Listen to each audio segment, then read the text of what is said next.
Jemaah rahimahullah, alhamdulillah pada hari ini 17 Ramadan tidak terasa sudah lebih setelah Ramadan bulan ini kita lebih berarti 12 hari lagi insyaallah kita akan ketemu bersama. Rasulullah sangat sedih setiap umatnya ditinggalkan bulan Ramadan, karena Ramadan ini tamu spesial buat kita.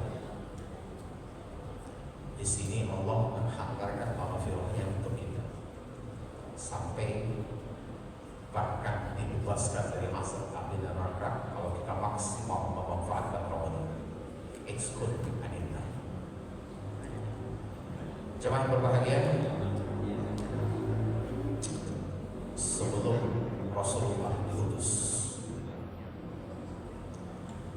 pada fase itu manusia mencari Tuhan. Manusia bingung kemana mereka mencari Tuhan. Tapi mereka yakin Tuhan ada, tapi tidak ada tempat untuk bertanya. Maka sekelompok orang di Persia, karena mereka tidak tahu dengan Tuhan, mereka anggaplah api itu yang menjadi Tuhan, karena sumber dari segalanya mereka adalah api. Sehingga mereka disebutlah majusi, penyembah api. Dan api yang mereka sembah ini itu berumur sudah beribu tahun tidak pernah padam. Sekali lagi mereka lakukan ini karena tadinya mereka mencari Tuhan. Lalu ada yang menunjukkan kepada mereka, inilah Tuhan. Api ini sumber dari segala kehidupan buat makhluk.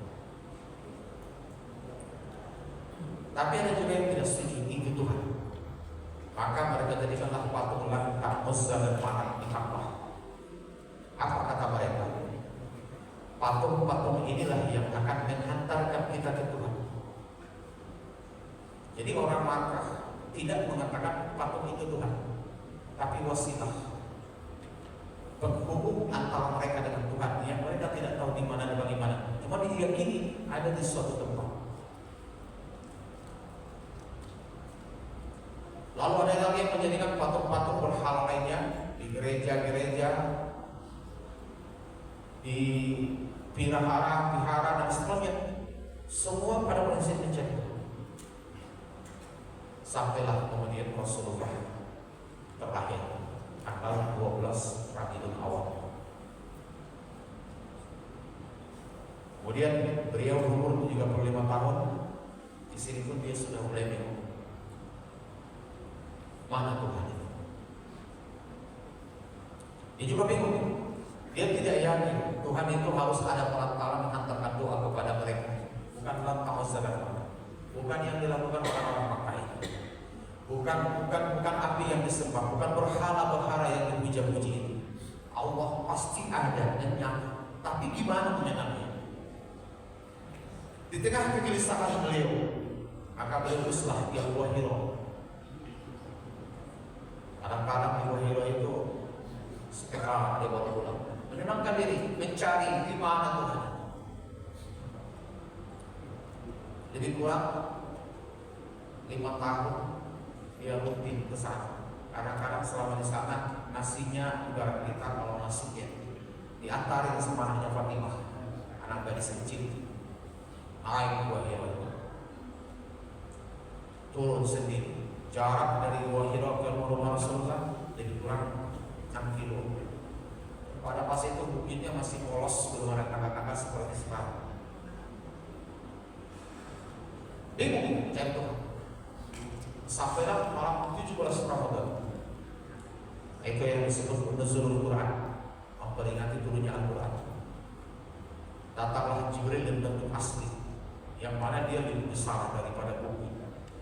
Besarnya Jibril itu tak terkira oleh kita, sehingga yang kembangkan sayapnya menutupi seluruh bumi. Bintang yang tadi terang, bulan yang tadi terang, semua tertutup oleh kedatangan Jibril. Rasulullah melihat kejadian tersebut, Dia bingung, kok tiba-tiba gelap, dan gelap itu semakin mendekat. Bahkan kemudian telah berwujud manusia ada di hadapannya, tidak menyentuh tanah, ada di awal-awal. Dia lihat laki-laki telah berwujud jadi manusia, laki-laki berjubah dengan pakaian putih, sangat bersih, rambut hikau, benar-benar ada di awal-awal. Masih dalam keadaan Rasulullah bingung, tiba-tiba memeluk pribadi diri Rasulullah yang sangat kuat. Dia peluk di sangat kuat. Apa dia sebut? Ikut baca. Rasulullah bingung. Dia jawab, ana biqauli. Saya tidak bisa membaca. Dalam keadaan bingung dan takut, Rasulullah dilepas itu, dan napasnya pun kemudian dilepas. Rasulullah sudah terengas-engas ini karena memang pelukan yang dilakukan Jibril sangat kuat. Diulang lagi, dipeluknya balik. Ikira. Rasulullah yang jawab, ana biqauli. Pelukan itu bukan pelukan sembarang, kuat. Saya sadar dalam keadaan takut yang luar biasa. Ketiga kali dipeluk, Iqra Bismillahirrahmanirrahim dari khalaq. Baca dengan nama Tuhan yang telah menciptakan, dan seterusnya sampai iklim. Baru dilepaskan. Kemudian malaikat Jibril pergi. Rasulullah kan tak tahu siapa yang datang ini, apa dan siapa, kenapa, dia nggak tahu. Jadi apa yang muncul? Dia bayangin kalau itu kita, ketakutan kan? Rasul pun sangat takut. Dalam keadaan takut yang luar biasa, dia meluncur dari gua Hira itu, turun ke bawah. Itu cukup tinggi. Saya sudah 5 kali naik ke gua itu. Luar biasa. Kejal, luncur ke bawah. Terus berjalan berlari pulang ke rumahnya. Rumahnya itu kalau di Masjidil Haram itu daerah Bab Salam. Hampir itu malam, bukan siang. Assalamualaikum Khadijah, iftahil. Khadijah buka pintu. Istri buka pintu. Waalaikumsalam. Dia lihat suaminya dalam keadaan pucat yang luar biasa. Dia nggak bertanya. Rasul langsung berkata, "Zammiluni, selimutilah." Zammiluni, selimutilah. Rasulullah mengambil selimut, Khadijah mengambil selimut hitam. Lalu Rasulullah diselimutinya dengan selimut hitam. Nah, sekaligus pembelajaran buat kita itu, kalau malam-malaman kita ketakutan, anak bayi nggak tahu apa yang dapatkannya, untuk memulihkan rasa beraninya, menghilangkan rasa cemasnya, ambil kain hitam, selimuti ini. Sahabat, kita rujuk kepada kisah Rasulullah ini. Selimutin, itu istri yang baik. Kalau sempat Khadijah, istri Rasulullah adalah Khadijah yang sekarang, nggak akan diselimutin dulu, ditanya dulu, apa mas? Ada apa? Kenapa? Cerita malah dia lebih panik. Ditanyain kan? Khadijah langsung diselimutin. Itu namanya istri yang soleh. Apa perintah suami lakukan? Diselimutin suami. Dia tungguin di sekolahnya dan dia tidak tidur. Dia jaga suaminya supaya suaminya merasa tenang. Itulah Khadijah, istri yang memberikan ketenangan kepada suami. Sampai besoknya pagi-pagi Rasulullah, kan waktu itu perintah sholat belum muncul, belum ada perintah sholat subuh dan yang lain. Begitu bangun, Khadijah bertanya, baru dia bertanya, aku melihat engkau pulang tadi malam sangat matang. Utero, bangun benar-benar hujan, keringat dinginmu keluar. Aku cemas melihat keadaan. Ada apa sebenarnya? Maka Rasulullah menjelaskan, itulah terima. Tiba-tiba dia tertutup. Penutupnya mendekat dan mendekat. Akhirnya berbentuk manusia. Tiba-tiba aku dipeluk dengan sangat kuat. Lalu dia berkata kepadaku, ikut. Aku jawab, aku tidak bisa membaca. Itu terjadi 3 kali. Sampai kemudian dia sebutkan, Iqra bismi rabbikal ladzi khalaq, khalaqal insana. insana min 'alaq, iqra wa rabbukal akram alladzi 'allama bil qalam 'allamal insana ma lam ya'lam. Kata Khadijah, baik, aku akan tanya sama pamanku, namanya Waraqah bin Nawfal. Siapa yang datang itu kepadamu? Lagi rupanya Khadijah punya paman, udah tua, udah lebih 80 tahun umurnya, namanya Waraqah bin Nawfal. Dia sangat paham dengan Injil yang asli, dia paham dengan Taurat, dia pendeta yang luas ilmu pengetahuannya.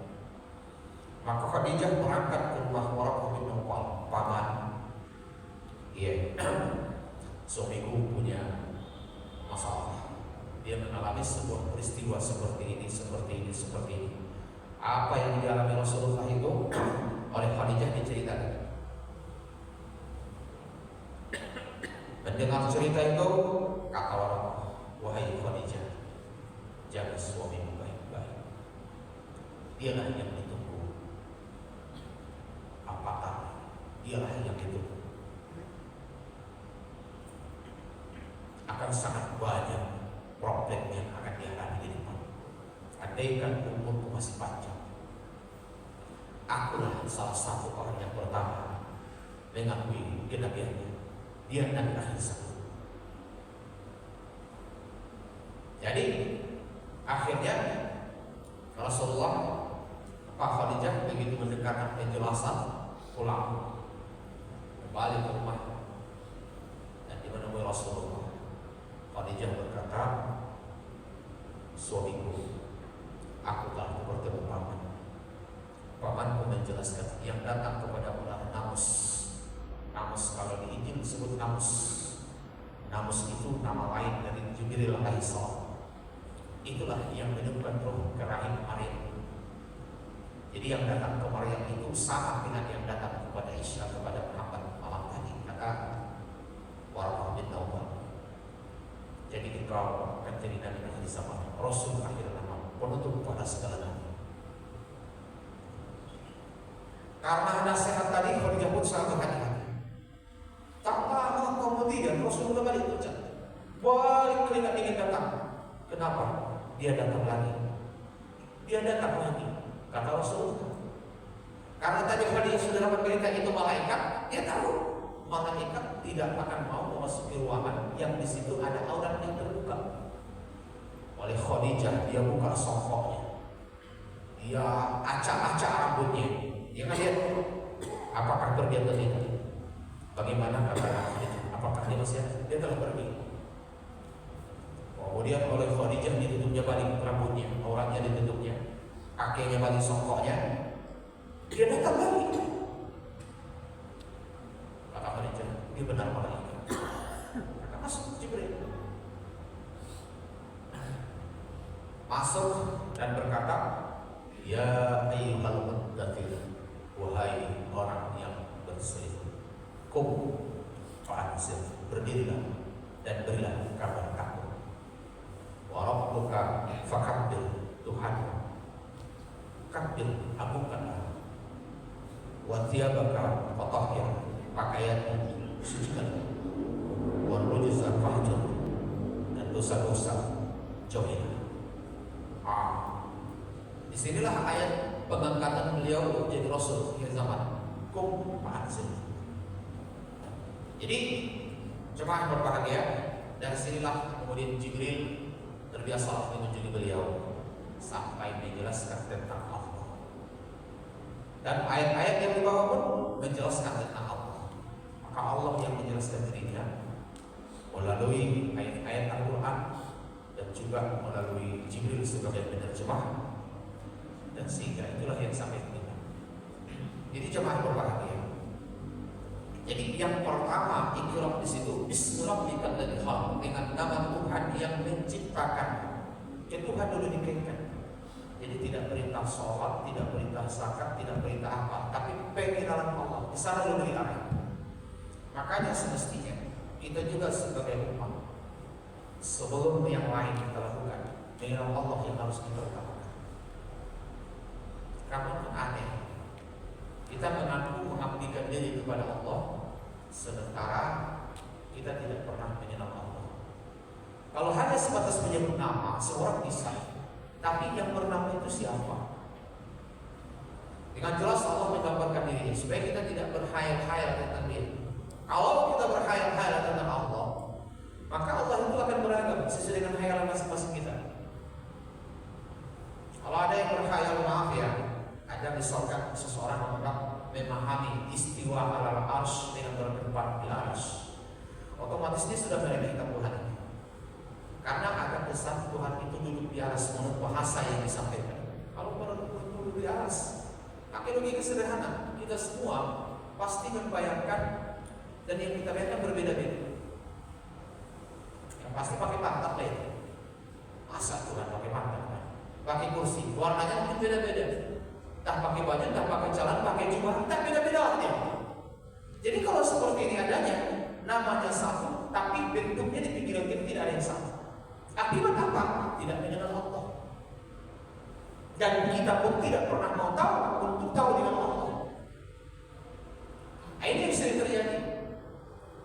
Tanpa mau mengenal pemilik nama Allah ini. Karena Allah itu ismul zat dan wajib wujud, nama zat yang pasti ada. Kalau kita sudah paham Allah, itu seragam semua, insya Allah. Tapi kalau tidak paham Allah, beragam-beragam dan Tuhan.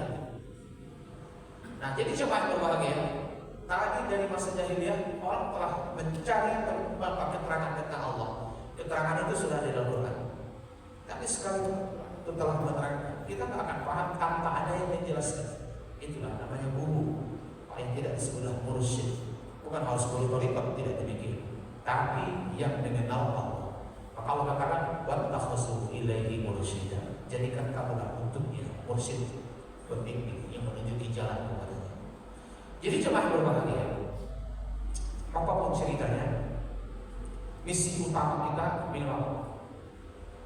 Kenapa? Karena kalau kita sudah mengaku beriman kepada Allah, ada konsekuensi. Berarti kita siap diatur oleh Allah. Jadi pilihannya dua, mau bebas atau mau teratur. Kalau mau bebas, tak usah beriman, simpel aja. Maka engkau tidak diwajibkan sholat. Orang kafir Allah tidak wajibkan sholat. Kalau mau bebas, jadi kafir aja, tak perlu puasa Ramadan, tak perlu menutup aurat, tak usah menikah. Karena Allah tidak pernah mengatur hidup orang yang kafir. Tapi walaupun Allah tidak mengaturnya, dia tetap seperti apa yang Allah kehendaki. Artinya kullu nafsin dha'iqatul maut, dia pasti akan tetap mati. Dia pasti akan merasakan susah dan senang. Dia pasti akan kembali kepada Allah, dan di situ aku akan bertanya. Jadi kalau sudah mengaku beriman, ambil kesimpulan mengakui akan Allah, berarti dia siap diatur oleh Allah. Nah, tentu sebelum kita diatur oleh Allah, kita harus tahu yang mengatur kita. Nah, masalahnya sekarang ini kita mengikuti aturannya tanpa mengenal yang mengatur. Ini yang terjadi masalahnya. Kita selalu menganggap nggak begitu-betul apa, penting mengatur apa, mengenal Allah. Padahal dia yang mengurusmu setiap saat. Dia yang membuatmu tidur di malam hari, membalikkan tubuhmu di malam hari supaya tidak melepuh kulitmu, membangunkanmu di pagi hari. Dia yang memberi rasa kepadamu, engkau merasa asin, merasa manis, merasa pedas, merasa enak, supaya engkau bisa memakan sari tanah itu dengan kuat, hidupmu berlanjut. Dia yang terus memberi nikmat kepadamu. Dia yang tidak pernah berhenti berbuat baik kepadamu, tapi engkau tidak pernah berpikir tentang dia. Hanya asik menikmati karunia-Nya tanpa mau tahu dengan dia. Itu yang terjadi sekarang. Kita lebih sibuk mencari karunia-Nya, mencari nikmatnya, memijak-mijak kupingnya, menghirup oksigennya, meminum airnya, memakan semua pemberian-pemberiannya. Tapi kita tidak pernah bertanya siapa sebenarnya. Kita tahu Allah, itu bagaimana, di mana dan bagaimana. Kita tidak pernah mau tahu ini. Kelewatan kita sebenarnya. Tak bagaimana lagi cara menjelaskan kepada kita supaya kita mencari tahu tentang itu. Dan itu tidak setengah-setengah mencari tahu, harus totalitas. Logika yang kuat harus dipakai. Dan Allah telah menjelaskan itu semua di Al-Quran. Begitu kita tahu, kita akan enak ngikutin aturannya. Diaturlah hidup kita. Makanya Al-Quran itu beribu-ribu ayat. Karena yang diatur tentang kita itu semuanya, mulai dari masuk WC, keluar WC, mulai dari berpakaian, berhubungan suami istri, semua ada aturannya. Bagaimana berjual beli, bagaimana makan, bagaimana bermasyarakat, bagaimana mengurus kalau sudah mati, bagaimana apa yang dilarang, ini nggak boleh, ini dilarang. Aturan itu sangat banyak. Mulai dari persoalan kecil sampai yang paling besar, semua diatur. Dan karena kita mengaku beriman kepadanya, konsekuensi kita hidup untuk itu. Jadi inna sholati wa nusuki wa mahyaya wa mamati lillahi rabbil alamin. Salatku, ibadahku, hidupku, matiku untuk Allah. Itu ikutin apa kata Allah. Allah perintahkan mau tanpa mau tahu apa itu apanya, kenapa dilarang. Misalnya Allah larang jangan makan babi. Ya udah, mau enak seenak apapun daging babi, Allah larang enggak. Kenapa dilarang? Aku udah bertanya. Allah sudah larang, aku udah beriman. Sami'na wa ata'na. Ternyata sekalipun demikian, sekian tahun kemudian, abad kemudian, manusia tahu kenapa Tuhan melarang. Di situ ada sumber penyakit cacing pita yang tidak mati sekalipun sudah diparasi sekian derajat. Oh, ternyata Allah melarang kita untuk kebaikan kita sendiri. Kenapa Allah melarang kita berjudi, mabuk, berzina dan lain-lain? Tahu tanya, kalau sudah iman sudah ada jawaban. Tapi pada dasarnya pasti ada kebaikan yang tersembunyi di balik itu. Nah, orang-orang ilmuwan dia teliti dan didapatkan jawabannya. Kenapa Allah suruh kita? Dia tidak sedang menyakitin kita. Pasti untuk kebaikan kita. Kayak Ramadan, kenapa Allah suruh puasa? Lu baru nggak pernah berpikir kenapa? Yang bilang puasa aja lah. Ternyata begitu diteliti, puasa itu sangat dibutuhkan oleh tubuh manusia. Ini untuk menjaga kelangsungan hidupnya, kesehatan organ dalamnya dan seterusnya. Sungguh tasbih, puasa tahudusnya. Jadi jemaah yang berbahagia, orang yang telah mengikrarkan diri mengaku beriman dengan Allah, apalagi dia sudah mengenal Allah, dia akan samit nawatan tanpa banyak bertanya. Sebab itu jadilah di antara orang yang beriman, tentu carilah Allah, kenalilah Allah lebih dalam, sehingga lebih enak hidup kita, hidup untuk Allah, bukan untuk memperturut keinginan. Semua orang billahi taufiq hidayah. Assalamualaikum warahmatullahi wabarakatuh.